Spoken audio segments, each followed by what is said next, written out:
Hi friends, ఇది Sunday special. ఈ Sunday వచ్చేసి మేము ఇంట్లో చేసుకున్న ఫుడ్.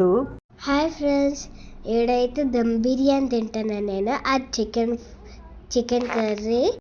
సో చాలా నాకైతే ఇంకా నోరు ఊరుతున్నా పాప. చికెన్ కర్రీ చూడండి ఎంత బాగుంది. లెగ్ పీస్, పెరుగు పచ్చడి, మనకి ముక్క అనేది ముద్ద దగ్గర ఫ్రెండ్స్. దమ్ బిర్యానీ చూడండి.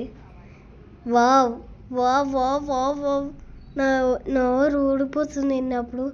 వేడి వేడి పొగల నుంచి ఇంత బిర్యానీ ఎంత కష్టపడమంటే అబ్బా, బిర్యానీ చేయడానికి ఎంత కష్టం అంటే చుక్కలు కనిపిస్తాయి ఫ్రెండ్స్. నిజంగా చెప్పాలంటే ఆడైతే రెడ్ ఫ్రాక్ వేసుకున్నారు కదా, నేనే అంత స్పెషల్ అయితే ఇంకా దమ్ బిర్యానీ, చికెన్ కర్రీ, పెరుగు పచ్చడి, చికెన్ ఫ్రై అండి. ఇంకా బిర్యానీ అయితే చాలా బాగా కుదిరింది, చాలా బాగుంది. చూడ్డానికి కూడా చాలా ఎమ్మీగా కనిపిస్తుంది కదా, చూస్తేనే చెప్పొచ్చు మనం ఎంత ఎమ్మీగా ఉండేది. ఇక టేస్ట్ అయితే super. Okay friends, happy Sunday, bye.